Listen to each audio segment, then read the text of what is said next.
Hello friends, hi, welcome to our channel, and today I am going to be discuss about one more interesting topic in the English grammar, especially for the spoken English as well as those are concentrating for the competitive examinations. It's most helpful for the that student and learners. So welcome and thank you so much for watching my all the videos and liking and comments. So in the last class I have discussed about the past tense. Now I am going to be discuss about the future tense. So in the first video I have discussed what do you mean by future tense. Again that concept once again will be repeat for a 2 minutes. Then we will be go to the next concept.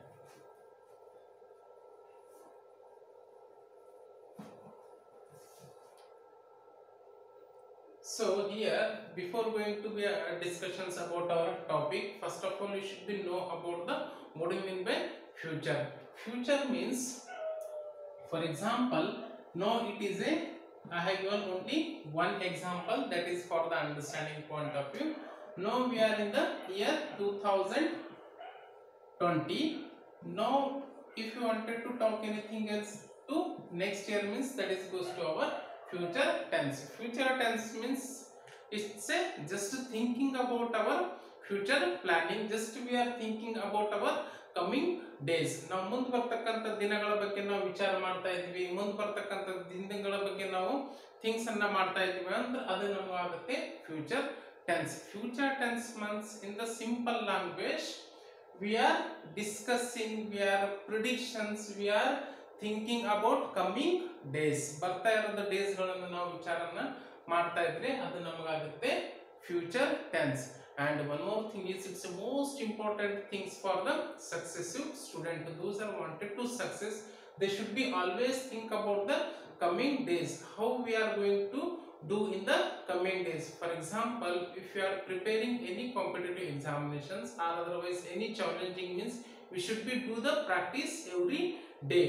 So for example, tomorrow what I am going to do, so tomorrow's plannings, day after tomorrow's plannings, and the next month better you target yourself for the coming days. You should be complete that things as soon as possible. ನನ್ನ ತಾತ್ಪರ್ಯ ಅಷ್ಟೇ ಕಿ ಯಾವಾಗಲೂ ನೀವು plannings ಅನ್ನ ಮಾಡ್ತಾ ಇರ್ರಿ about your success, about your aims, about your ambitions. One day you become a success under that. So here my topic is future tense. Future ಅಂತ ನಾವು ಹೆಂಗೆ ತಗೋಬೇಕು, ಅದಕ್ಕೊಂದು ಪಾಸಿಟಿವ್ ಆಗಿ ನಾವು ತಗೋತಾ ಇದೀವಿ. ಪಾಸಿಟಿವ್ ಆಗಿ ಹೆಂಗೆ ತಗೋತಾ ಇದೀವಿ ಅಂದ್ರೆ ಫಾರ್ ಎಕ್ಸಾಂಪಲ್ 2020 ಒಳಗೆ ನಾನು ಈ ಎಕ್ಸಾಮಿನೇಷನ್ ಪಾಸ್ ಆಗಬೇಕು, 2021 ಒಳಗೆ ನಾನು ಸ್ಪೋಕನ್ ಇಂಗ್ಲಿಷ್ ಒಳಗೆ ಪರ್ಫೆಕ್ಟ್ ಆಗಿ ಮಾತಾಡಬೇಕು, ಅಥವಾ ನಾನು ಇಂಗ್ಲಿಷ್ ಅಲ್ಲಿ ಒಂದು ಮಾಸ್ಟರ್ ಆಗಬೇಕು ಅಂತ ನಾವು ಇಂಟ್ರೆಸ್ಟ್ ಅನ್ನ ಮಾಡ್ತಾ ಇದೀವಿ. ಅದಕ್ಕೆ ನಾವೇನ್ ಮಾಡಬೇಕು, ಡೈಲಿ ನಾವು ಎಕ್ಸರ್ಸೈಸ್ ಅನ್ನ ಡೈಲಿ ಪ್ರಾಕ್ಟೀಸ್ ಅನ್ನ ನಾವು ಮಾಡಬೇಕು. ಅಂದ್ರೆ ಇವತ್ತು ನಾನು 10 ಪೇಜಸ್ ಓದಿದೆ ಅಂದ್ರೆ ನಾಳೆ ನಾನು ಮಿನಿಮಮ್ ಒಂದು 15 ಪೇಜಸ್ ಓದಬೇಕು, ಮಿನಿಮಮ್ ಒಂದು 12 ಪೇಜಸ್ ಓದಬೇಕು, 13 ಪೇಜಸ್ ಓದಬೇಕು, 1 ಮಂತ್ ಒಳಗೆ ನಾನು ಬುಕ್ಸ್ ಅನ್ನ ಕಂಪ್ಲೀಟ್ ಮಾಡಬೇಕು ಅಂತ. That is the target, that is the planning of the future, that is the planning of the coming days. So let me start about our future tense. So here we have know about the future tense. What do you mean by future, what do you mean by tense? Now I am going to be discuss about the simple future tense. ಅಂದ್ರೆ ಸಾಧಾವಾಗಿ ನಾವು futures ಅನ್ನು ನಾವು ಮಾತಾಡ್ತಾ ಇದ್ದೀವಿ, futures ಅನ್ನು ನಾವು ಸರಳವಾಗಿ ನಾವು ಮಾತಾಡ್ತಾ ಇದ್ದೀವಿ. That is indefinite future tense ಅಂತ ನಾವು ಹೇಳಬಹುದು. ಇದು ಡೆಫಿನೆಟ್ ಆಗಿರಬಹುದು, ಡೆಫಿನೆಟ್ ಅನ್ನ ಆಗಲಿಕ್ಕಿಲ್ಲ, but we are predicting about our coming days. For example, ಇಲ್ಲಿ ನಾನು ಸೆಂಟೆನ್ಸ್ ಅನ್ನು ಬಿಲ್ಡ್ ಮಾಡ್ತಾ ಇದ್ದೀನಿ. The same thing I have given the only few subject and same verb, but we are changing the helping verb because of the understanding point of view. I have got only the few example and only few verbs. I have not changed anything under the verb, but according to the tense it is a changing. So here my subject is I shall write letter. I shall write letters andra for the indication of the future purpose. What I am going to add here for that is helping verb helping verb ನಮಗೆ ಎಕ್ಸಿಲರೀಸ್ ಅಂತ ಇದನ್ನ ನಾವು ಕೊಡ್ತೀವಿ, models ಅಂತ ನಾವು ಇದಕ್ಕೆ ಕರಿತಾ ಇದೀವಿ ಶಾಲ್ಗೆ. ನಾನು ಇಲ್ಲಿ ಹೆಲ್ಪಿಂಗ್ ವರ್ಬ್ ಅಂತ ನಿಮಗೆ ಹೇಳ್ತಾ ಇದ್ದೀನಿ. It is a modal as well as it's a helping verb and it's a auxiliaries ಅಂತ ನಾವು ಹೇಳ್ಬಹುದು. That is I shall write a letter. ನಾನು ಒಂದು ಲೆಟರ್ಸ್ ಅನ್ನು ಬರಿತೀನಿ. ನಾನು ಒಂದು ಲೆಟರ್ಸ್ ಅನ್ನು ಬರಿತೀನಿ. ನಾಳೆ ಬರಿಬಹುದು, ನಾಡ್ದು ಬರಿಬಹುದು, ಅಥವಾ ನೆಕ್ಸ್ಟ್ ಇಯರ್ ನಾನು ಬರಿಬಹುದು. It is my just prediction, it is my just plannings. No I am going to write a letters. ಅದಕ್ಕೆ ನಾನು ಸೆಂಟೆನ್ಸ್ ಅನ್ನು ಹೇಗೆ ಮಾಡ್ತಾ ಇದ್ದೀನಿ, I shall write a letters. ನಾನು ಒಂದು ಲೆಟರ್ಸ್ ಅನ್ನ ಬರಿತೀನಿ ಅಂತ. We shall read books. ನೀವು ಬುಕ್ಸ್ ಅನ್ನ, ನಾವು ಬುಕ್ಸ್ ಅನ್ನ ಓದ್ತೀವಿ. You will play table tennis. ನಾನು ಏನು ಹೇಳ್ತಾ ಇದ್ದೀನಿ, ಅವರು ಟೇಬಲ್ ಟೆನ್ನಿಸ್ ಅನ್ನ ಆಡ್ತಾರೆ. ಯಾವಾಗ, ನಾಳೆ, ನಾಡ್ದು ಅಥವಾ ಕಮಿಂಗ್ ಡೇಸ್ ಒಳಗೆ ಆಡಬಹುದು. So here what I am going to tell you means about the helping verb. Helping verb. And he will drink tea.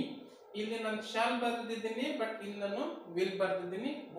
Both are the weightage are sames. ನೀವು shall ಅಂತ ಬಿ ಮಾಡಬಹುದು ಅಥವಾ will ಅಂತ be ಮಾಡಬಹುದು. So ಇಲ್ಲಿ ನಾನು ಬರೀಬಹುದು I will write a letters ಅಂತ ನಾನು ಹೇಳಬಹುದು. So but most of the spoken English ಒಳಗೆ ಬರ್ತಾ ಇರೋದು ಆಲ್ಮೋಸ್ಟ್ ಆಲ್ ಶಾಲ್ ಅನ್ನು ನಾವು ಈ ಎರಡು ಸಬ್ಜೆಕ್ಟ್ ಗೆ ಯೂಸ್ ಮಾಡ್ತಾ ಇದ್ದೀವಿ. ಅದು ಐ ಮತ್ತು ವಿ. ಬಟ್ ರಿಮೈನಿಂಗ್ಸ್ ಏನ್ ಮಾಡ್ತಾ ಇದೀವಿ, ನಾವು ವಿಲ್ ಅಂತ ನಾವು ಯೂಸ್ ಅನ್ನ ಮಾಡ್ತಾ ಇದೀವಿ. But both are the meaning will be future tense. Both are the meaning will be future tense. Both are the indication of the futures. You will play table tennis. He will drink tea. She will sing song. They will bring sweet. Ravi will type poem. So these are all the positive sentence.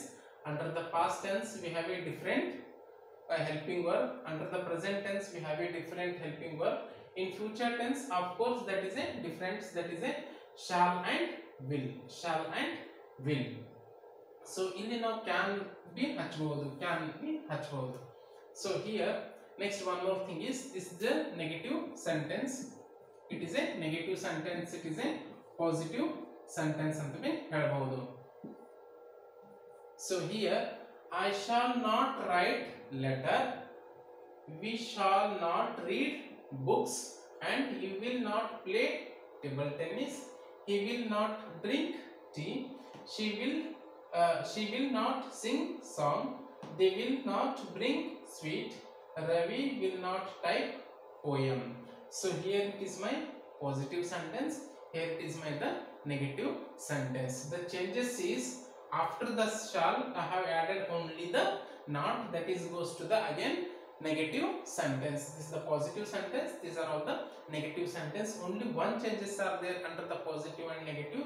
Here it is a not for the negative, here we don't have any not, so it is a positive. Not is the negative agi hogirutte. So next thing is, so how to ask the question, that is a yes or no type questions. Yes or no type questions anna athwa ನಾವು tag questions ಅನ್ನು ನಾವು ಮಾಡ್ತಾ ಇದೀವಿ simple future tense ಒಳಗೆ. Simple future tense ಒಳಗೆ ಹೆಂಗೆ ಮಾಡಬಹುದು, the same thing, helping verb will come first, then second is a our subject, and third is verb, and fourth is a object. So here shall I write letter, shall we read books, will you play table tennis, will he drink tea, will she sing song, will they bring sweet, and will Ravi type poems. So these are all the examples. We are going to be discuss about the simple future tense, how we will be build the sentence in the future tense. So next is, so now I am going to little bit fast because already we have completed the present and past. It is not that much of the difficult to understanding point of view, because I have given the only that subject as well as that verb and object, but only the thing is helping verb is changing according to the situation, according to the tense, according to the continuous and according to the futures. So here the same thing, future tense ಅಂದ್ರೆ ಏನಾಗಿರಬಹುದು. Already we have discussed about what we mean by future tense. Now we are going to be discuss about the continuous. Continuous ಏನಪ್ಪ futures ಒಳಗೆ ಏನು ಕಂಟಿನ್ಯೂಷನ್ಸ್ ಆಗಿರುತ್ತೆ. For example ಇವಾಗ ನಾನು ನಾಳೆ ಏನಾದರೂ travelling ಮಾಡ್ತಾ ಇದ್ರೆ ಈ ಟೈಮಿಗೆ ನಾನು ನಾಳೆ ಟ್ರಾವೆಲ್ ಅನ್ನ ಮಾಡ್ತಾ ಇರ್ತೇನೆ, ಅಥವಾ ಈ ಟೈಮಿಗೆ ನಾಳೆ ನಾನು ಅಲ್ಲಿ ರೀಚ್ ಆಗಿರುತ್ತೇನೆ ಅಥವಾ ರೀಚ್ ಆಗಬಹುದು. The same thing in the next year, in this month our constructions may going on, or otherwise next year ಈ ಟೈಮಿಗೆ ಮ್ಯಾರೇಜ್ ಅನ್ನ ಆಗ್ತಾ ಇರುತ್ತೆ. It means we are prediction in the future, under that future it may going on this timing, ಈ timing ಒಳಗೆ ನಾಳೆ ಇದು ನಡೀತಾ ಇರುತ್ತೆ ಅಂತ. So for example one more examples, ನಾಳೆ ನಾನು ಈ ಟೈಮಿಗೆ ಕಾಲೇಜ್ಗೆ ಹೋಗ್ತಾ ಇರುತ್ತೇನೆ, ನಾಳೆ ನಾನು ಈ ಟೈಮಿಗೆ ನಾನು ಟ್ಯೂಷನ್ಸ್ ಅನ್ನ ಹೋಗ್ತಾ ಇರ್ತೀನಿ. It means in the futures ಒಳಗಿದು ನಡೀತಾ ಇರುತ್ತೆ ಅಂತ ನಾವೇನಾದ್ರೂ ಸೆಂಟೆನ್ಸ್ ಅನ್ನ ಮಾಡಿದ್ರೆ ಅದು ಆಗುತ್ತೆ ಫ್ಯೂಚರ್ ಕಂಟಿನ್ಯೂಸ್ ಟೆನ್ಸ್. ಅಂದ್ರೆ ಫ್ಯೂಚರ್ಸ್ ಒಳಗ ಇದು ಅನ್ನ ಕಂಟಿನ್ಯೂಷನ್ ಆಗ್ತಾ ಇರುತ್ತೆ ಅಂತ ನಾವೇನು ಪ್ರಿಡಿಕ್ಷನ್ಸ್ ಅನ್ನ ಮಾಡ್ತಾ ಇರ್ತೀವಿ, ನಾವು ಸ್ಟೇಟ್ಮೆಂಟ್ ಅನ್ನು ಕೊಡ್ತಾ ಇರ್ತೀವಿ, ಅದಕ್ಕೆ ಹೇಳ್ತಾ ಇರ್ತೀವಿ ನಾವು future continuous tense. Continuous tense ಅಂದ್ರೆ it is going on in futures ಅಂತ ನಾವು ಹೇಳಿರಬಹುದು, ಹೇಳ್ತಾ ಇರ್ತೇವೆ ಅಂತ. ಗೋಯಿಂಗ್ ಆನ್ ಇದು ನಡೀತಾ ಇರುತ್ತೆ, ಯಾವಾಗ ನಡೀತಾ ಇರುತ್ತೆ ಫ್ಯೂಚರ್ಸ್ ಒಳಗ ಅಥವಾ ಕಮಿಂಗ್ ಡೇಸ್ ಒಳಗೆ ಇದು ನಡೀತಾ ಇರುತ್ತೆ ಅಂತ. So here I shall be writing letter, ನಾನು ಲೆಟರ್ಸ್ ಅನ್ನ ಬರಿತಾ ಇರುತ್ತೇನೆ ಅಂತ. What is the difference of under this sentence? Shall is as usual same. The difference is will and ing. Yavaglu be keep in your minds whenever it is continuous tense means in the verb we should be add ing. We should be add for ing to the verb. ಇಲ್ಲಿ ing ಪ್ರತ್ಯಯ ಬರ್ತಾ ಇದೆ ನಮಗೆ words right ಗೆ. That is the indication of the continuous. Here it is a been. I shall be writing letter. We shall be reading books. You will be playing table tennis. He will be drinking tea. She will be singing song. They will be bringing sweets and Ravi will be typing poem. These are all the positive sentence in future continuous tense. Future continuous tense ನಲ್ಲಿ futures ಒಳಗ ಇದು ಆಗಿರುತ್ತೆ, ಈ events ಅನ್ನ ನಡೀತಾ ಇರುತ್ತೆ ಅಂತ ನಾವು ಇಂಡಿಕೇಶನ್ ಅನ್ನ ಮಾಡ್ತಾ ಇರ್ತೀವಿ.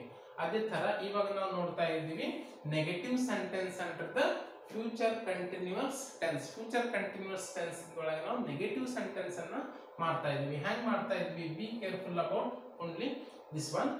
Remaining subject is same and verb is same, object is same. ಯಾವಾಗಲೂ ನೀವು ಪಾಸಿಟಿವ್ ಆಗಿರಬಹುದು ಅಥವಾ ನೆಗೆಟಿವ್ ಆಗಿರಬಹುದು, ವರ್ಬ್ ಇಲ್ಲಿ ing ಪ್ರತ್ಯಯ ಬಂದೇ ಬರುತ್ತೆ. So here only the we have added not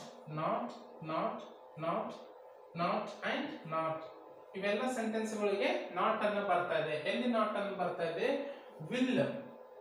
will ಮತ್ತು ಬಿ ಒಳಗಡೆ ನಾವು ಏನ್ ಮಾಡ್ತಾ ಇದ್ವಿ? ನಾಟ್ ಅನ್ನು ನಾವು ಹಚ್ತಾ ಇದ್ವಿ. ಆ ಸೆಂಟೆನ್ಸ್ ಅನ್ನ ಏನಾಗುತ್ತೆ? ನೆಗೆಟಿವ್ ಸೆಂಟೆನ್ಸ್ ಆಗಿ ಕನ್ವರ್ಟ್ ಅನ್ನ ಆಗಿರುತ್ತೆ. when we are adding the knots in the helping verb and be form means in between helping verb and be form means that sentence goes to the negative sentence. So ಕೆಲವೊಬ್ಬರು mistakes ಅನ್ನ ಮಾಡಬಹುದು. ಏನ್ mistake ಅಂದ್ರ I shall be not writing a letters ಅಂತ. That is a wrong sentence. The right sentence is I shall not be writing a letters. This is the right one. ಇದು in between ಬರುತ್ತೆ, ಶಾಲ ಮತ್ತು B ನಡುವೆ not ಅನ್ನ ಬರುತ್ತೆ. That is goes to the negative sentence. Again the same one, we shall not be reading books. You will not be playing table tennis. He will not be drinking tea. She will not be singing song. They will not be bringing sweet. Ravi will not be typing a poem. So these are all the continuous tense in the future continuous tense. Next is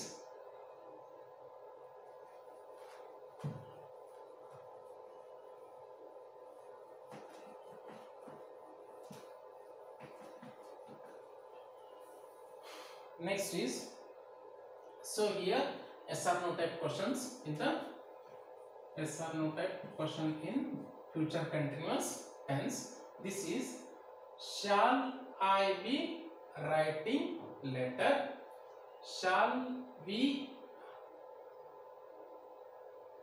be reading books, shall you be playing table tennis, or otherwise will you be playing table tennis, will he be drinking tea, will she be singing song, will they be bring sweets, and will Ravi be type a poem. All will end with the question mark. This is the yes or no type question in future continuous tense.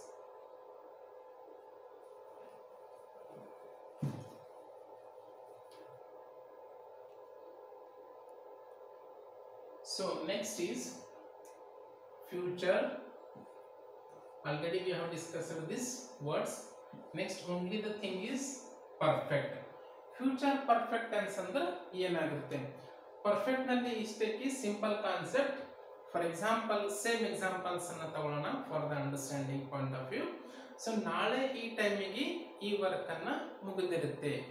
For example ನಾನು ಇವಾಗ ಏನಾದರೂ homework ಮಾಡ್ತಾ ಇದ್ದೆ ಅಂದ್ರೆ ನಾಳೆ ಅಥವಾ ನಾಳೆ ಈ ಟೈಮಿಗೆ ಇದು ವರ್ಕ್ ಅನ್ನು ನಾನು ಮುಗಿಸಿರುತ್ತೇನೆ, ನಾಳೆ ಅಥವಾ ನಾಡ್ದು ನಾನು ಈ ಟೈಮಿಗೆ ಮುಗಿಸಿರುತ್ತೇನೆ. That will be completed in the tomorrow ಅಂದ್ರೆ ನಾಳೆ ಈ ಟೈಮಿಗೆ ಅದು ಮುಗಿದಿರುತ್ತೆ. ಪರ್ಫೆಕ್ಟ್ ಅಂದ್ರೆ ಕಂಪ್ಲೀಟ್ ಆಗಿರುತ್ತೆ ಅಂತ. That is the meaning of the perfect tense. ಅಂದ್ರೆ ಫ್ಯೂಚರ್ಸ್ ಒಳಗ ಈ ಸಿಚುವೇಶನ್ ಈ ಟೈಮಿನೊಳಗೆ ಇದು ಮುಗಿದಿರುತ್ತೆ ಆಗಿರುತ್ತೆ ಅಂತ ನಾವು ಪ್ರಿಡಿಕ್ಷನ್ ಅನ್ನ ಮಾಡ್ತಾ ಇರ್ತೀವಿ. ಆ ಪ್ರಿಡಿಕ್ಷನ್ ನಾವು ಹೇಳ್ತಾ ಇದ್ವಿ ಫ್ಯೂಚರ್ ಪರ್ಫೆಕ್ಟ್ ಟೆನ್ಸ್ ಅಂತ. ಫ್ಯೂಚರ್ಸ್ ಒಳಗೆ ಪರ್ಫೆಕ್ಟ್ ಆಗಿ ಕೆಲಸನ ಮುಗಿದಿರುತ್ತೆ, ಫ್ಯೂಚರ್ಸ್ ಒಳಗ ಇದು ಆಗಿರುತ್ತೆ ಅಂತ. The same example here, subject, helping verb and helping verb before helping verb, then it is a V3 ಅಂದ್ರೆ PP ಅಂತ ಬರೆದಿದ್ದೇನೆ ನಾನು. that PP means past participle ಅಂತ. so always ನೀವು ಪಾಸ್ಟ್ ಪರ್ಫೆಕ್ಟ್ ಅಂತ ಏನಾದರೂ ಬಂದಿತ್ತು ಅಂದ್ರೆ ನಾವು ಕಂಟಿನ್ಯೂಸ್ ಟೆನ್ಸ್ ಗೆ ing ಪ್ರತ್ಯಯ ಹಚ್ತಾ ಇದ್ದೀವಿ. ಅದೇ ಪರ್ಫೆಕ್ಟ್ ಟೆನ್ಸ್ ಗೆ ನಮಗೆ ಏನು ಬರುತ್ತೆ? past participle. it will end in the en, either ಯಾವುದೇ ಒಂದು ed ಅನ್ನು ಬರಬಹುದು. that is a changes. ಇಲ್ಲಿ ed ಅನ್ನು ಬಂದಿದೆ, ಇಲ್ಲಿ en ಅನ್ನು ಬಂದಿದೆ. it is a different from the one verb to the another verb. ಎಲ್ಲ verb ಗೆ en ಅಥವಾ ed ನಿಂದ ಎಂಡ್ ಆಗಲ್ಲ. ಫಾರ್ ಎಕ್ಸಾಂಪಲ್ ಇಲ್ಲಿ bring ಇದ್ದು brought ಆಗಿರುತ್ತೆ. it may be full changes B ಆಗಿರಬಹುದು. ಇಲ್ಲಿ singing ಇದೆ ಸನ್ಸ್ ಅಂತ ಇಲ್ಲಿ ಆಗಿದೆ ಅಂತ. so here let me complete the sentence here. I shall have writing letter. ನಾನು ಇಲ್ಲಿ letters ಅಂತ ಬರ್ದಿಲ್ಲ, ನಾನು poems ಅಂತ ಬರ್ದಿಲ್ಲ. that is your homework. I have written only one subject, helping verb, and here verb, and just to add according to the verb. According to the verb, just to add the object. so will shall have reads books ಅಂತನ ಅನ್ಬಹುದು. you will have play, cricket ಅನ್ನ ಮಾಡಿದ್ರೆ ಅಥವಾ table tennis ಅನ್ನ ಮಾಡಬಹುದು ಅಥವಾ chess ಅನ್ನ ಮಾಡಬಹುದು, ಕ್ಯಾರಮ್ ಅನ್ನ ನಾವು ಮಾಡಬಹುದು. he will have drink, ಅಲ್ಲಿ ನಾನು ಟೀ ಅಂತ ಮಾಡಿದ್ದೆ, ಮಿಲ್ಕ್ ಅಂತ ಬಿ ಮಾಡಬಹುದು, ಕೂಲ್ ಡ್ರಿಂಕ್ಸ್ ಅನ್ನ ನೀವು ಮಾಡಬಹುದು. that is your homework. she will have sons, they can. so here will ಬಂದಾಗ ನಾನು ಏನು ಮಾಡ್ತಾ ಇದ್ದೀನಿ, ಅವರು ಪರ್ಫೆಕ್ಟ್ ಆಗಿ ಮುಗಿಸ್ತಾರೆ ಅಥವಾ ಪರ್ಫೆಕ್ಟ್ ಟೆನ್ಸ್ ನಾಳೆ ನಾನು ಏನು ತಗೊಂಡಿದ್ದೀನಿ, ಕ್ಯಾನ್ ಅಂತ ನಾನು ತಗೋತಾ ಇದ್ದೀನಿ. ದೇ ಕ್ಯಾನ್ ಹ್ಯಾವ್ ಬ್ರಾಟ್, ಅವರು ತಗೊಂಡು ಬರ್ತಾರೆ ಅಂತ, brought. Ravi may have type, ಅವರು ಟೈಪ್ ಅನ್ನ ಮುಗಿಸಿರ್ತಾರೆ ಅಂತ. The same thing here for the negative sentence. Negative sentence ಏನ್ ಮಾಡ್ತಾ ಇದೀವಿ ನಾವು, I shall not have return.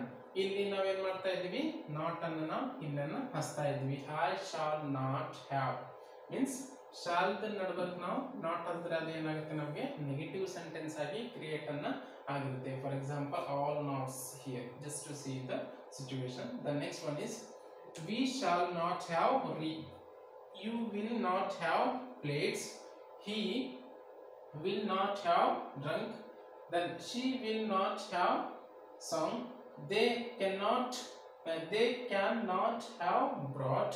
Ravi may not have typed. So next one is here WH questions. Here, sorry, yes or no type questions in the future perfect tense. That is, shall I have written? Then shall we have reads? Will you have played? Will he have drunk? Will she have sung? Then can they have brought? May Ravi have typed? These are all the questions. These are all the sentences related to yes or no type sentence. So next only one concept is left out under the tense. That is the last one is a future perfect continuous tense. So it's our last step. This is our last tense under the tense. So it is a 12th tense. It's the most important tense. And all tense are most important. Be learn very carefully and be remember whenever anybody can ask these questions, especially for the spoken English point of view, it is most helpful for all the situations. So ಇಲ್ಲಿ ನಮಗೆ ನೋಡ್ತಾ ಇರೋದು again future perfect continuous tense. Futures ಒಳಗೆ ನಾವು perfect ಆಗಿ start ಆಗಿದ್ದು ಅದಕ್ಕೆ futures ಒಳಗೆ ನಾವು ಕಂಟಿನ್ಯೂಸ್ ಅನ್ನ ಆಗಿರುತ್ತೆ ಅಂತವಕ್ಕೆ ನಾವು ಏನು ಹೇಳ್ತಾ ಇದ್ವಿ ಫ್ಯೂಚರ್ ಪರ್ಫೆಕ್ಟ್ ಕಂಟಿನ್ಯೂಸ್ ಟೆನ್ಸ್ ಅಂತ. ಫ್ಯೂಚರ್ ಪರ್ಫೆಕ್ಟ್ ಟೆನ್ಸ್ ಅಂದ್ರೇನು, ಫ್ಯೂಚರ್ಸ್ ಒಳಗೆ ಯಾವುದೇ ಒಂದು ವರ್ಕ್ ಅನ್ನು ನಾವು ಆಲ್ರೆಡಿ ಸ್ಟಾರ್ಟ್ ಮಾಡಿರ್ತೇವೆ ಈ ಟೈಮಿನೊಳಗ ಅದನ್ನ ಇನ್ನು ನಡೆದಿರುತ್ತೆ ಅಂತ ನಾವು ಪ್ರಿಡಿಕ್ಷನ್ ಅನ್ನ ಮಾಡಿರ್ತೇವೆ. ಫಾರ್ ಎಕ್ಸಾಂಪಲ್ ಇಲ್ಲಿ ನಾವು ಹೇಳಬಹುದು ನೆಕ್ಸ್ಟ್ ಇಯರ್ ಈ ಟೈಮಿನೊಳಗೆ ನಾವು ಈ ಸೆಮಿಸ್ಟರ್ ಅನ್ನು ಪಾಸ್ ಆಗಿ ನೆಕ್ಸ್ಟ್ ಸೆಮಿಸ್ಟರ್ಗೆ ಅಡ್ಮಿಷನ್ ಮಾಡಿ ನಾವು ಕಾಲೇಜ್ಗೆ ಹೋಗಿರುತ್ತೇವೆ ಅಥವಾ ಕಾಲೇಜ್ ನಾವು ಹೋಗಿರುತ್ತೇವೆ. ಫಾರ್ ಎಕ್ಸಾಂಪಲ್ ನೆಕ್ಸ್ಟ್ ಇಯರ್ ಈ ಟೈಮಿಗೆ ನಾವು MBA ಅಡ್ಮಿಷನ್ಸ್ ಅನ್ನ ಮಾಡಿರ್ತೇವೆ ಅಥವಾ ನೆಕ್ಸ್ಟ್ ಇಯರ್ ಈ ವರ್ಷ ನಾವು ಡಿಗ್ರಿ ಹೈಯರ್ ಎಜುಕೇಶನ್ ಅಥವಾ ಮಾಸ್ಟರ್ ಡಿಗ್ರಿ ಹೈಯರ್ ಎಜುಕೇಶನ್ ನಾವು ಅಡ್ಮಿಷನ್ ಅನ್ನ ನಮ್ದು ಆಗಿರುತ್ತೆ, ನಾನು ಸ್ಟಡಿಯನ್ನ ಮಾಡ್ತಾ ಇರುತ್ತೇನೆ ಅಂತ ಸಿಚುವೇಶನ್ಸ್ ಅನ್ನ ಹೇಳಿರಬಹುದು. ಫ್ಯೂಚರ್ ಪರ್ಫೆಕ್ಟ್ ಕಂಟಿನ್ಯೂಸ್ ಟೆನ್ಸ್ ಅಂದ್ರೆ ಫ್ಯೂಚರ್ ಪರ್ಫೆಕ್ಟ್ ಕಂಟಿನ್ಯೂಸ್ ಟೆನ್ಸ್ ಅಂದ್ರೆ ಇಷ್ಟಕ್ಕೆ ನಾವು ನೆಕ್ಸ್ಟ್ ಇಯರ್ಸ್ ಒಳಗೆ ನಾವು ಇದು ವರ್ಕ್ ಅನ್ನ ನಾವು ಕಂಪ್ಲೀಟ್ ಆಗಿ ಸ್ಟಾರ್ಟ್ ಅನ್ನ ಮಾಡಿರ್ತೇವೆ, ಅದು ಇನ್ನ ವರ್ಕ್ ಅನ್ನ ನಡೆದಿರುತ್ತೆ, ಸ್ಟಾರ್ಟ್ ಆಗಿರುತ್ತೆ ಅಂತ ನಾವು ಪರ್ಫೆಕ್ಟ್ ಟೆನ್ಸ್ ಅನ್ನ ಇಂಡಿಕೇಶನ್ ಅನ್ನ ಮಾಡ್ತೀವಿ. ಅದೇ ತರ ಕಂಟಿನ್ಯೂಯೇಷನ್ ಏನ್ ಮಾಡ್ತಾ ಇರ್ತೀವಿ, ಅದು ವರ್ಕ್ ಅನ್ನ ಕಂಟಿನ್ಯೂಯೇಷನ್ ಆಗಿ ನಡೀತಾ ಇರುತ್ತೆ ಅಂತ ನಾವು ಹೇಳ್ತಾ ಇರಬಹುದು. So here the example is the same thing. I shall have been writing. ಇಲ್ಲಿ ಹ್ಯಾವ್ ಅನ್ನ ಪರ್ಫೆಕ್ಟ್ ಟೆನ್ಸ್ ಅನ್ನ ಇಂಡಿಕೇಶನ್ ಮಾಡುತ್ತೆ, ಬಿ ಅನ್ನ ಕಂಟಿನ್ಯೂಸ್ ಟೆನ್ಸ್, ಇಲ್ಲಿ ing ಪ್ರತ್ಯಯ for the verb. So we shall have been writing, you will have been playing, he will have been drinking, then she will have been singing, they can have been bringing, Ravi may have been typing. These are all the positive sentence. The second sentence is a negative, that is I shall not have been writing, we shall not have been drinking, you will not have been playing, he will not have been drinking, she will not have been singing, they cannot have been bring, Ravi cannot have been typing. The same thing S or no type, that is a helping verb is a auxiliary words, modals are will come first and second is a subject and have is a helping verb, being and ing found for the verb. Shall I have been writing, shall we have been reading, will you have been playing, will he have been drinking, can they have been bringing, and may Ravi have been typing. These are all the examples of the future perfect tense. So anyway friends, we have completed successfully under the tense parts. Better you learn very carefully and it is the most helpful for the competitive examination and the spoken English. And we will see in the next video, that is one more interested topic in English grammar, either general knowledge. In the English grammar, that is the most important topic. In general knowledge also I will be bring interesting as well as the important for the competitive examination. So See you friends in next video. Bye.